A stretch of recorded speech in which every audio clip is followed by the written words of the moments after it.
کہ خود حضرت یوسف نے قرآن کے اندر اگر یہ فقط اور فقط اللہ کے لیے مخصوص رب کا لفظ اللہ کے لیے ہوتا تو عزیز مصر کے لیے خود حضرت یوسف نے استعمال کیا یہ لفظ، قال معاذ اللہ انہ ربی احسن مثوایا. یوسف نے کہا معاذ اللہ وہ میرا مالک ہے، یعنی عزیز مصر کے لیے کہا وہ میرا مالک ہے اور اس نے مجھے اچھی طرح رکھا ہے. کچھ علماء نے اگرچہ اس میں کہا ہے کہ اس میں ضمیر اللہ کی طرف پلٹتی ہے تو یہاں پہ اللہ کے لیے کہا ہے، لیکن زیادہ تر مفسرین نے اور جو ترجمہ کرنے والے ہیں انہوں نے کہا کہ یہاں پر رب سے مراد انہ ربی، یہ عزیز مصر کے لیے کہا ہے انہوں نے، کیونکہ عزیز مصر نے ان کو پال پوس کے یوسف کو بڑا کیا تھا. تو وہاں عربی زبان میں رب پالنے والے کو کہتے ہیں، نگہداشت کرنے والے کو کہتے ہیں، پال پوس کے جو بڑا کرتا ہے اسے بھی مجازاً رب کہا جاتا ہے. لیکن یہاں آج کل اس لفظ کو استعمال کرنا، جبکہ یہاں پر باقاعدہ علی اللہ کے نعرے اور فلاں اور اس طرح کی چیزیں نعرے لگنے لگے ہیں، اور اس میں اس طرح کی الفاظ کو کہہ کے اور ان کے اوپر اطلاق کرنا اس جاہل معاشرے میں جائز نہیں ہوگا. وہاں پر اس زمانے میں یہ والا سلسلہ نہیں تھا کہ رب کو کہنے کے معنی کہ اللہ کی طرف مبادرت نہیں ہو رہی تھی. لیکن اب رب کا پاکستان کے مثلا خاص طور پر جاہل معاشرے کے اندر یہاں رب کہنے سے مراد اللہ کی ذات صرف دماغ میں آتی. اور اگر آپ کہیں کہ ائمہ معصومین ہمارے رب ہیں تو فوراً تاثر یہ بنے گا ہر شخص کا، پہلی دفعہ سننے میں ذہنی مبادرت یہ ہوگی کہ یہ ان کو اللہ قرار دے رہا ہے. تو یہاں تو اس لفظ کا اطلاق صحیح نہیں ہوگا. اچھا، اسی طرح سے کتنے سارے اور چیزیں ہیں. یہ بات اور بتا دی جائے کہ یہ جتنے بھی القابات ہیں یہ تدریجن تقریباً 150 سال کے عرصے میں رائج ہوئے. یہ ہمیشہ سے نہیں القابات مجتہدین. اور کسی نے آج تک یہ بھی نہیں کہا آپ سے، کسی نے کہا ہے کہ یہ آپ ان القابات سے ان کو، یعنی ہم معترضین کو کہہ رہے ہیں، یہ تو ان کی خدمات کے اعتراف میں ایک ایکنالجمنٹ کے طور پر ان کو یہ القاب دیے گئے. ابھی آگے چل کے میں کچھ مثالیں دوں گا جیسے. اور یہ تدریجن رائج ہوئے ہیں. کوئی نہیں کہہ رہا کہ آپ سے ان القابات کو اختیار کرنا واجب ہے، اور اگر آپ نے ان القابات سے ان کو یاد نہیں کیا تو گویا کوئی حرام کام کیا. لیکن یہ بھی آپ سے نہیں کہا جائے گا اگر کوئی القابات کو استعمال کر رہا ہے، کیونکہ عام القابات ہیں اور اس کی ممانعت روایت میں نہیں کی گئی کہ کسی اور غیر معصوم کے لیے بھی ان الفاظ کو استعمال نہ کیا جائے. کسی روایت میں نہیں آیا، کہیں قرآن میں نہیں آیا، لہذا ان کو ان کی خدمات کے اعتراف میں کہنے میں کوئی قباحت نہیں. مثلا مثال دوں جیسے ثقۃ الاسلام. ہمارے ہاں آج کل بالکل ابتدائی جو دینی طالب علم ہوتا ہے نا، جو بھی مقدمات جس نے ختم کیے ہوتے ہیں اس کو ثقۃ الاسلام کہا جاتا ہے. لیکن تاریخ میں ثقۃ الاسلام محمد ابن یعقوب کلینی کا لقب، اسلام میں قابل اعتبار ثقۃ الاسلام. یہ ان کی خدمات کے ایک اعتراف کے طور پر ایک چیز کہی.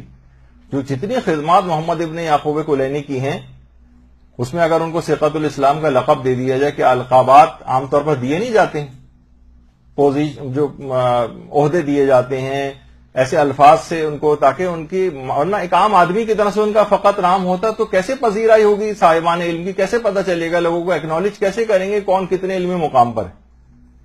اسی طرح سے جیسے حجت الاسلام آج کل تو علماء کے لیے استعمال ہوتا ہے، لیکن ابتدان سب سے پہلے سید محمد باقر شفتی اور اسد اللہ بروجردی کے لیے حجت الاسلام کا لفظ استعمال ہوا ہے، اور پھر تدریجاً اور علماء کے لیے بھی کہا جانے لگا. یعنی ابتدان بتا دوں کہ یہ ابتدان ان دو افراد کے لیے استعمال ہوتا تھا. اور ہمارے برادران اہل سنت کے اندر بھی لفظ ہے حجت الاسلام، لیکن فقط امام غزالی کے لیے استعمال ہوتا ہے. حجت الاسلام غزالی، تو امام غزالی کے لیے حجت الاسلام کا لفظ وہ لوگ بھی استعمال کرتے ہیں. شیخ الطائفہ شیخ محمد ابن حسن طوسی کے لیے استعمال ہوتا ہے، یعنی پورے گروہ علماء کا شیخ اور سردار شیخ طوسی کے لیے استعمال ہوا. یہ ان کے اس مقام اور مرتبے کو دیکھتے ہوئے خود علماء نے لقب ان کو دیا. علم الہدا سید مرتضی کا لقب ہے، یہ خود امیر المومنین کا دیا ہوا لقب ہے ان کو. علم الہدا ہدایت کا پرچم، سید مرتضی ہمارے کتنے بڑے عالم. اسی طرح سے مثلا محمد ابن نعمان جو شیخ مفید کے نام سے مشہور ہیں، مفید تو لقب ہے ان کا، ورنہ اصلا محمد ابن نعمان نام ہے. لیکن شیعت کو ایسا فائدہ پہنچایا، اتنے کارہائے نمایاں انجام دیے کہ واقعی مذہب کے لیے ایک مفید ترین شخصیت بن گئے. ان کے اس اعتراف کے طور پر ان کو لقب دیا گیا، اس میں کیا قباحت ہے. شیخ مفیدی تو خیر خیالی تصویر ہے ان کی.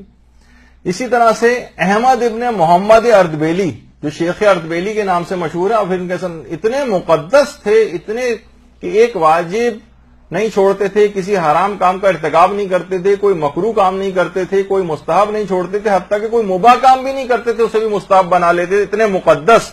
تو ان کا نام پڑ گیا مقدس. مقدس اردبیلی نام ہی ہو گیا ان کا.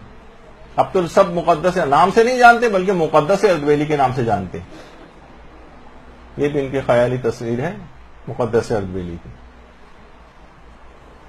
اس طرح سے شیخ محمد حسن صاحب جواہر الکلام، اتنا بڑا عالم جن کی کتاب اپنی کتاب کے نام سے صاحب جواہر کے نام سے مشہور ہے، شیخ الفقہا کا لقب دیا گیا.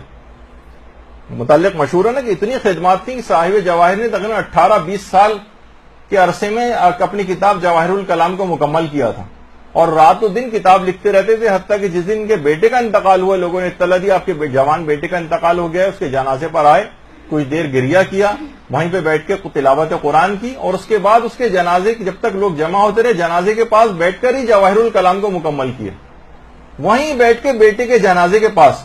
اتنے بڑے بڑے فقہا، کیا کیا ان کی علمی خدمات ہیں، اور ان کے نام کے ساتھ معمولی سے القاب بھی لوگوں کو گوارا نہیں. اس کا مطلب ہے باطل کی کوئی سازش ہے کہ جو ان کے خدمات کا اعتراف ہوتے دیکھنا ہی نہیں چاہتا. وہ چاہتا ہے کہ کسی طریقے سے فقہا اور مجتہدین کے اس نام کو معاشرے سے ختم کیا جائے، ان کی عظمت کو لوگوں کے دلوں سے نکالا جائے. یہ صاحب جواہر شیخ محمد حسن صاحب جواہر الکلام نے جوان بیٹے کی میت کے پاس بیٹھ کر فقہ کی کتاب کو مکمل کیا ہے تاکہ لوگوں کے لیے اس میں آنے والوں کے لیے آسانیاں مہیا ہوں. صاحب جواہر زعیم حوزہ علمیہ، یہ باقاعدہ لقب ہے آیت اللہ خوئی کا. زعیم، رہبر، لیڈر حوزہ علمیہ کے، یعنی باقاعدہ آیت اللہ خوئی کو خاص لقب دیا گیا زعیم حوزہ علمیہ. اور کتنے علماء، آیت اللہ صادق روحانی ان کی عظمت کے متعلق کہتے ہیں کہ زمانے غیبت کبریٰ سے لے کر آج تک آقا خوئی سے بڑھ کر کوئی شخص مجتہد نہیں ہوا. آیت اللہ صادق روحانی جو زندہ مراجع میں سے ایک، یعنی اتنا عظمت اور جلالت علم کے اعتبار سے. تو یہ القابات عام طور پر دیے جاتے ہیں. محقق صاحب شرائع الاسلام جعفر ابن حسن ہلی اتنے زیادہ تحقیق کرنے والے تھے کہ لقب دیا گیا محقق کا. اسی طرح سے بحر العلوم سید محمد مہدی اتنا زیادہ علم رکھتے تھے اور تقوی و پرہیزگاری میں اتنا زیادہ تھے کہ لوگوں کو گمان ہونے لگا تھا کہ، اور نام بھی مہدی تھا کہ، اور نام محمد اور مہدی، لوگوں کو یہ گمان ہونے لگا تھا کہیں امام زمانہ ہی تو نہیں. اتنا زیادہ تقوی و پرہیزگاری اور علم اور تقدس تھا ان کے اندر. تو بحر العلوم کا لقب باقاعدہ ان کو دیا گیا. اسی طرح سے مثلا علامہ، آج کل یہ جتنے افراد اعتراض کرتے ہیں امام خمینی اور القابات مجتہدین پر، سب کے نام کے ساتھ آج کل علامہ لگا ہوا ہے، جبکہ علامہ جو ہے خالصتاً علامہ ہلی کے لیے ایک مخصوص لقب ہوا کرتا تھا. لیکن آج گلی گلی کوچے کوچے مثلا علامہ ہو گئے، اور جو معترض ہیں القابات مجتہدین پر وہ علامہ ہلی والا لقب خود استعمال کر رہے ہیں، سب کے نام کے ساتھ علامہ لگا ہوا ہے. شیخ الفقہا، یہ تو ابھی گزرا شیخ محمد حسن صاحب جواہر. خاتم الفقہا والمجتہدین شیخ مرتضی انصاری کا لقب ہے. یہ سب بتا رہا ہوں آپ کو تاکہ اس وجہ سے کہ آپ کے نام کے ساتھ یہ کبھی آپ کو بہکایا جائے، کچھ کیا جائے تو آپ کو خود اپنے علماء کی بھی معرفت ہو کہ تدریجاً ان کے لیے ان کی خدمات کے اعتراف کے طور پر ہی دیے گئے. محدث شیخ نوری کے لیے اور شیخ عباس قمی کے لیے استعمال ہوتا ہے. محدث نوری، محدث شیخ عباس قمی. لیکن شیخ عباس قمی کے لیے ایک اور لفظ ہے رئیس المحدثین. یہ خاص لقب ہے شیخ عباس قمی جن کی مفاتیح آپ پڑھتی، رئیس المحدثین کا لقب ان کو دیا گیا ہے. تو آیت اللہ کا جو ہے اولاً سب سے پہلے آیت اللہ کا لفظ استعمال ہوا تھا سید، یہ لقب جو ہے سید محمد مہدی بحر العلوم کے لیے. پھر اس کے بعد شیخ مرتضی انصاری کے لیے استعمال ہوا، پھر سید حسن شیرازی کے لیے استعمال ہوا، پھر ملا کاظم خراسانی کے لیے استعمال ہوا، پھر شیخ عبد الکریم حائری کے لیے استعمال ہوا، اور اس کے بعد آج کل یہ رائج ہو گیا ہے لقب، اور دیگر جو مجتہدین ہیں ان کے لیے بھی عام طور پر یہ مستعمل ہو گیا ہے. یعنی with the passage of time یہ القابات جو ہے وہ رائج ہوئے ان کی خدمات کے اعتراف کے طور پر. اور آپ نے دیکھا آیت اللہ کا لفظ وغیرہ تو یہ عام طور پر بے جان چیزوں کے لیے بھی قرآن نے استعمال کیا ہے، تو اس کے اندر کوئی ممانعت نہیں ہے اور کسی جگہ کوئی اس کے اندر رکاوٹ نہیں کہ ان لوگوں کے لیے استعمال نہیں ہو سکے. اچھا، پھر کہا جاتا ہے کہ ان کو جانشین یا نائب کیوں کہا جاتا ہے؟ یا مثلا اب دیکھیے کہ کتنے ایسے خود علماء نے، جو خود ائمہ نے اپنے اصحاب کے لیے، مثلا حضرت جابر بن یزید جوفی کے لیے، جابر بن یزید جوفی جن کے متعلق سر آپ کو بتایا بھی جا چکا ہے پچھلے دروس میں کہ ایسی شخصیت تھی کہ ان کو کہا جاتا ہے کہ اتنے ائمہ کی حدیثیں یاد تھیں کہ 80,000 تو صرف فقط وہ حدیثیں یاد تھیں جن کا عام لوگ تحمل نہیں کر سکتے تھے. ائمہ نے خصوصاً جابر کو وہ حدیثیں بتائیں، یعنی اتنا زیادہ ان کی خدمات دینی کہ ان کے متعلق خود امام نے کہا کہ جابر بن یزید جوفی مخلوق خدا پر حجت خدا.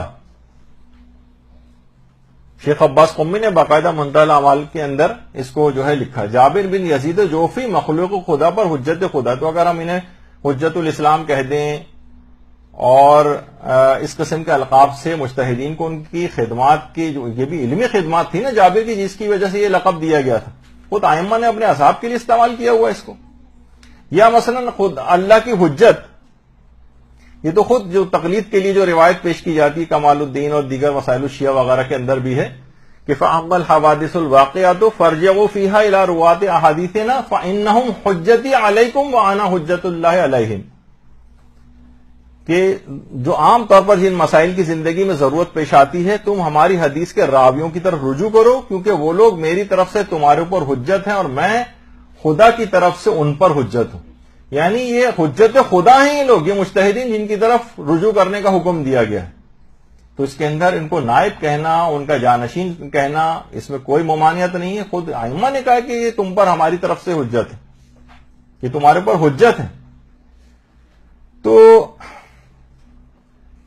تو اب آپ نے دیکھا.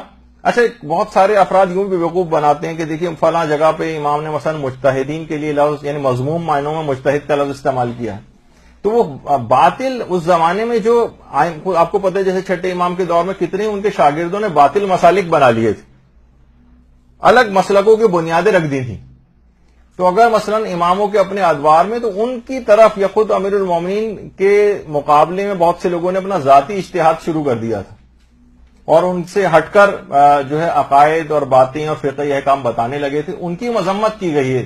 یعنی تو سیاق و سباق سے کاٹ کر آپ کو بیوقوف بنایا گیا ہے کہ دیکھیے جو مجتہد ہیں، یہ دیکھیے امام نے ان کا نام لے کے، فقہا کا یا مجتہدین کا نام لے کے اس کی جو ہے مذمت کی، جبکہ اس زمانے خاص سیاق و سباق میں کچھ مخصوص افراد مراد ہوتے تھے. کیا مثلا آپ کہیں گے کہ قرآن نے جو کہا ہے کہ فوائل للمصلین، تباہی اور بربادی اور جہنمیوں کے لیے، تو کیا آپ اس کا قیامت تک کے تمام نمازیوں کے اوپر اطلاق کر دیں گے؟ نہیں اطلاق کریں گے، بلکہ وہی کہا جائے گا کہ جو اپنی نمازوں میں سہو اور غفلت سے کام لیتے ہیں ان کے لیے بات کہی گئی، سب لوگوں کے لیے نہیں کہی گئی. اب دیکھیے بہت ساری چیزیں ایسی ہیں کہ جو نا الفاظ کو نہ سمجھنے کے باعث ہوتی ہیں، اور بالکل لوگ کہتے ہیں دیکھیے یہ لفظ صرف آ گیا ہے، اب ہمیں اسی کی بات امام سمجھے بغیر کہ اس کے مفہوم کیا ہے. مثلا کتنا ایک پیش کی جاتی ہے کہ عام طور پر یہ حدیث بھی ہے کہ لا صلاۃ لجار المسجد الا فی المسجد، مسجد کے پڑوس میں رہنے والے کی نماز نہیں ہوتی جب تک کہ وہ مسجد میں نماز نہ پڑھے. تو نماز نہیں ہوتی، لا صلاۃ، نماز نہیں ہوگی. اس کی کیا معنی کہ اگر کوئی شخص مسجد میں نماز نہیں پڑھے گا تو کیا نماز باطل ہوگی؟ کہا جائے گا کہ نہیں، نماز کا اتنا ثواب نہیں ملے گا اس کو جتنا مسجد کے پڑوسی کا مسجد میں جا کر ملتا ہے. لیکن یہاں تو وہ کہے گا نہیں، یہ تو دیکھیے الفاظ روایت کو صرف پکڑا جائے گا، جسے کہا جاتا ہے لفظوں سے نکاح کرنا، مفہوم کو نہیں سمجھ رہے کہ یہاں پہ اس سے کیا چیز مراد لی گئی. تو یہاں لا صلاۃ کے معنی اگر ہم یہ لیں گے نہیں جناب اس کی نماز باطل ہوگی، مسجد ہی میں جا کر پڑھنی چاہیے پڑوسی کو، تو پھر یہ اس کا غلط اطلاق ہوگا اور یہ کہا جائے گا کہ نہیں یہ غلط بات کر رہا ہے، اس طرح سے غلط بات پھیلائی جا رہی. تو دیکھیے بہت سارے الفاظ ایسے ہیں جیسے کہا جاتا ہے ہمارے ایک ہی لفظ ہے جیسے ٹڈی کا شکار، ٹڈی حلال جانور ہے، اس کا شکار بھی جائز ہے، چڑیا کی طرح سے جو مثلا اڑتی پھرتی. لیکن ایک اخبار میں ایک دفعہ ایک بہت قضیہ بن بھی گیا تھا. اخبار میں آیا تھا کہ مثلا کسی اندرون سندھ سے تعلق رکھنے والے کسی شخص نے لکھا تھا کہ مکڑ کا کھانا جائز ہے. اچھا، اندرون سندھ میں ٹڈی کو مکڑ کہتے ہیں، اور آپ جو ہیں یہاں پر مکڑ اس کو سمجھتے ہیں جو ایک بڑے سائز کی جو مکڑی ہوتی وہ تو حرام ہے کھانی. تو لوگوں نے کہا بھائی یہ کیا بات ہوئی؟ تو پتہ چلا ایک ہی لفظ کو دو الگ الگ جگہوں پر ایک جگہ حلال معنوں میں استعمال ہو رہا ہے اور ایک جگہ حرام معنوں میں استعمال ہو رہا ہے، لفظ ایک ہی ہے. تو بہت ساری چیزیں اس طرح سے روایات کے اندر بھی ہوئی ہیں جس سے لوگوں کو بیوقوف بنانے کی کوشش کی جاتی. مثلا جیسے کہا جاتا ہے شرک سے انسان جناب مشرک ہو جاتا ہے. بہت سے لوگ جو وہابی حضرات نے دیکھی اس میں شرک ہے اس میں شرک ہے، اس کا مطلب ہے آپ کافر ہو گئے، اور اسی کا سہارا لے کے یہ سب لوگوں کو آج قتل کرتے پھر رہے ہیں کہ دیکھیے فلاں فلاں چیزیں مزاروں پہ جاتے ہیں اور یہ شرک ہو جاتا ہے اور مشرک مرتد ہو جاتا ہے اور وہ واجب القتل ہو جاتا ہے وغیرہ وغیرہ. تو یہاں پر دیکھیے شرک سے کیا مراد ہے؟ ہر جگہ مثلا قرآن جیسے کہ احادیث میں بھی آیا وَمِنَ الشِّرْكِ أَن يَقُولَ رَجُلٌ، شرک میں یہ چیز بھی شامل ہے کہ کوئی مرد یہ کہے، کوئی شخص یہ کہے لولا فلانو لہلکت، اور اگر فلاں شخص مجھے نہیں بچاتا نا تو میں تو ہلاک ہو جاتا. لولا فلانو لا اصبت کذا و کذا، اگر فلاں شخص نہیں ہوتا تو مجھ پر فلاں مصیبت نازل ہو جاتی، اس نے مجھے آ کر بچا لیا. لولا فلان لضاع اہلی و مالی، اگر فلاں شخص نہیں ہوتا تو میرے اہل و عیال ضائع ہو جاتے، میرا مال ضائع ہو جاتا. تو کیا معنی ہے کہ وَمِنَ الشِّرْكِ أَن يَقُولَ رَجُلٌ، کوئی شخص اگر یہ بھی کہے گا تو مشرکین میں شمار ہوگا. کیا اس کے معنی یہ ہے کہ اگر مثلا آپ عام طور پہ نہیں کہتی کہ بھئی فلاں نے مجھے بچا لیا اور وہ نہیں ہوتی تو میری جان مثلا چلی جاتی، تو اس کا مطلب یہ سارے لوگ مشرک ہو گئے؟ نہیں، یہ اس انداز سے ان روایات کو استعمال نہیں کیا جائے گا. بہت سارے افراد نے یہ بھی کہا، میں نے خود کتابوں کے اندر پڑھا جو یہ مجتہدین کے خلاف آج کل کتابیں لکھ رہے ہیں اور چیزوں کو کشف کرنے کا جو دعویٰ کر رہے ہیں آج کل، اس میں کہا ہے کہ جناب عالم کا لفظ کیسے جو ہے وہ استعمال کیا جانے لگا ہے ان لوگوں کے لیے. عالم تو فقط جو ہے وہ مثلا صرف چہارد معصومین علیہ السلام کی ذات گرامی ہے، ان کے علاوہ تو کسی کو عالم کہنا ہی نہیں چاہیے. لیکن وہ ہے نا کہ جھوٹا اپنے جھوٹ کو بھول جاتا ہے. اسی کتاب کے سب سے پہلے یا دوسرے صفحے پر ہی انہوں نے اپنے کسی مجہول استاد کے لیے عالم ربانی کا لفظ استعمال کر لیا. اندر مجتہدین کے خلاف بات کر رہے ہیں اور شروع میں کہہ رہے ہیں میں اس کتاب کا مثلا انتساب اپنے استاد فلاں جو کوئی بھی ہے جن کو کوئی جانتا بھی نہیں کون ہے کہ وہ عالم ربانی، وہ عالم ربانی ہوگا، اور اتنے بڑے بڑے مجتہدین ان کے خلاف اندر چیز استعمال کی جا رہی. تو یہ دیکھیے یہ سب چیزیں اس طرح سے اہل ذکر فاسألوا اہل الذکر ان کنتم لا تعلمون، تم نہیں جانتے تو اہل ذکر سے پوچھو. یقیناً اہل ذکر کو روایات میں جو ہے وہ ائمہ معصومین کی ذات گرامی کو کہا گیا وہ اپنی کمال کے اوپر ہیں. لیکن عام علماء کو بھی ان کو بھی نہیں جانتے تو صاحبان علم سے جا کر پوچھو. اہل ذکر سے مراد یا عام علماء بھی ہیں، مجتہدین بھی اس سے مراد ہیں. وہ اپنے کمال پر ہیں اہل ذکر ائمہ، اور یہ اپنے مجازی معنوں میں ان سے کہیں کمتر، لیکن ان کے لیے بھی چیز استعمال ہوتی. تو عام طور پر دیکھیے یہ بات اور بتا دی جائے کہ کسی بھی علمی عمومی طور پر کسی شخص کی علمی سطح کو جانچنے کے لیے عام طور پر یہ آج کل یہ جو القابات عام طور پر رائج ہوئے ہیں لوگوں کی علمی سطح کو جانچنے کے لیے. مثلا ڈاکٹروں میں بھی ہوتا ہے اپنی فیلڈ سے ریلیٹڈ، بالکل پہلے میڈیکل کا طالب علم انسان ہوتا ہے، پھر جناب وہ پاس کر لیتا ہے، ڈاکٹر ہو جاتا ہے، اسے یہ کہا جانے لگتا ہے، پھر اس کے بعد وہ ہاؤس آفیسر کہا جاتا ہے جب وہ ہاؤس جاب کرتا ہے، اور اس کے بعد پوسٹ گریجویشن کرتا ہے تو پی جی کہا جاتا ہے اس کو، پھر وہ ہاسپٹل میں جاب کرتا ہے تو جناب آر ایم او کہا جانے لگتا ہے، ریزیڈنٹ میڈیکل آفیسر، پھر وہ رجسٹرار اور سینئر رجسٹرار اور اسسٹنٹ پروفیسر اور ایسوسیٹ پروفیسر اور پروفیسر، اور اس کے بعد جناب ہیڈ آف دی ڈپارٹمنٹ، پھر ایم ایس اور وائس چانسلر، اور کتنا اوپر تک یہ سب چیز چلی جاتی. تو کیا ہے یہ نام القابات اس وجہ سے اس کے رکھے گئے ہیں تاکہ لوگوں کو اس کی صلاحیت پتہ چل جائے کہ ابھی کس لیول کے اوپر ہے. تو بالکل اسی طرح سے جس طرح ہمارے یہاں میٹرک ہوتا ہے، انٹر ہوتا ہے، گریجویٹ ہوتا ہے، ماسٹر ہوتا ہے، ڈاکٹریٹ ہوتا ہے، P H D, D S C اور اس کے آگے، تو ہمارے ہاں جو مقدمات ختم کرتا ہے مدرسے میں، مقدمات، اب یہ کسی اور وقت بتاؤں گا کہ کون کون سی کتابیں سے پڑھنا پڑتی ہیں، جو یہ کمپلیٹ کر لیتا ہے تو اسے کہتے ہیں ثقۃ الاسلام، یہ لقب دے دیا جاتا ہے صرف اس وجہ سے تاکہ یہ پتہ چل جائے کہ علمی طور پر کس کیلیبر کا ہے. ورنہ تو آپ حوزے کے اندر جائیں گے، آپ بالکل ابتدائی طالب علم سے لے کر اور مجتہد آیت اللہ العظمیٰ تک جو مرجع تقلید ہے، سب کا لباس بھی ایک ہے، سب نے امامہ پہنا ہوا ہے، سب نے ابا اور قبا پہنی ہوئی ہے، اور صرف داڑھیوں کے معاذ اللہ سائز سے یا ان کے بالوں کی جو بزرگی ہوتی ہے سفیدی، اس سے تو پتہ نہیں چلتا علم کا. تو یہ پتہ چلتا ہے ان طریقہ کار سے کہ یہ تاکہ ہمیں پتہ چل جائے کہ علمی لیول اس کا کیا ہے. تو ثقۃ الاسلام جو ہے وہ بالکل ابتدائی جو مقدمات ختم کرتا ہے کہ اسلام کے لیے مورد اطمینان ہو گیا ہے، اس کو ثقۃ الاسلام کہتے ہیں. اور دوسری چیز جو اس کے اندر ہے وہ ہے سطحیات. جب سطحیات کو مکمل کر لیتا ہے ایک لحاظ سے گریجویشن یا ماسٹر کو اپنے مکمل کر لیتا ہے تو اسے کہتے ہیں حجت الاسلام والمسلمین. یہ جو آپ لقب سنتی ہیں اس وجہ سے دیے گئے ہیں تاکہ پتہ چل جائے کہ اس شخص کا علمی کیلیبر کیا ہے. اور اس کے بعد جو پھر وہ درس خارج میں شرکت کرنے لگتا ہے.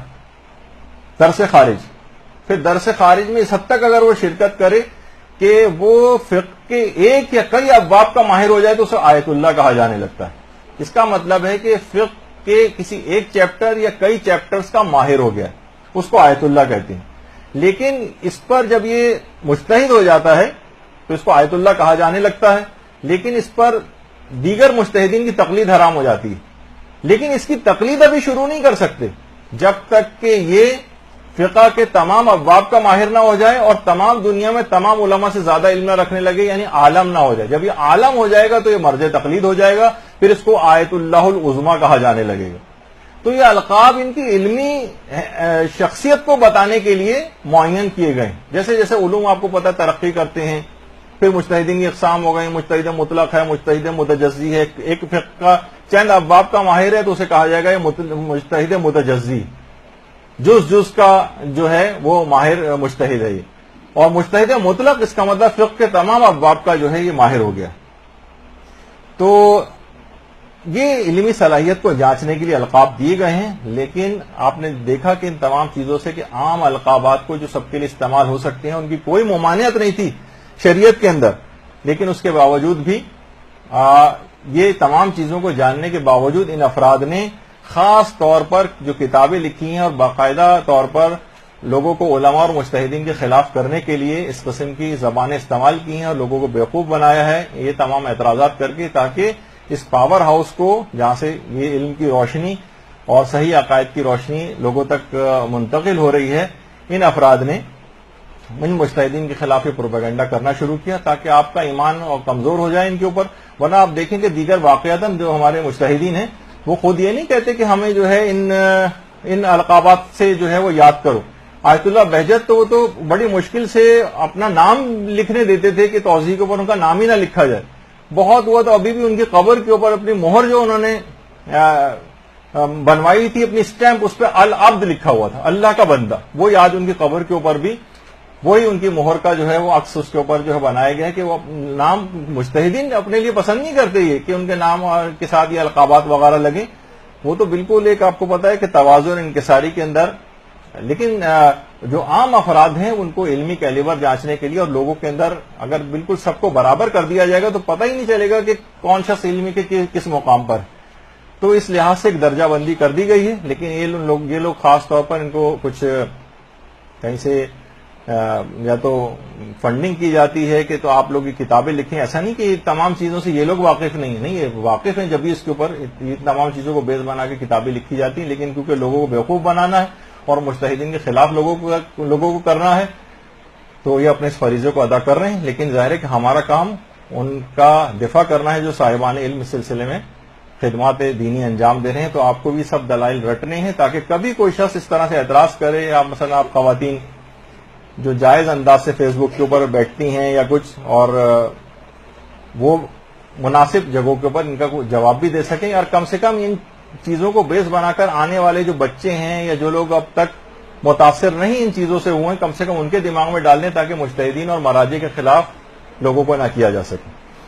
اگرچہ آج صرف فقط اس پہ بیان نہیں کرنا تھا، مجھے ایک ٹاپک اور بھی لینا تھا لیکن خود اتنا بڑا ہو گیا ٹاپک کہ ایک اور انحراف جو تھا وہ میں آج بیان نہیں کر سکوں گا کیونکہ مولانا محترم اگلی کلاس کے لیے تشریف لانے والے ہوں گے تو وہ لمبا ٹاپک ہو جاتا، ذرا آدھا پونا گھنٹہ اور لگ جائے گا اس میں. تو آج کی حد تک گفتگو یہاں پر روکتے ہیں. وصلی اللہ علی محمد وآلہ الطیبین الطاہرین.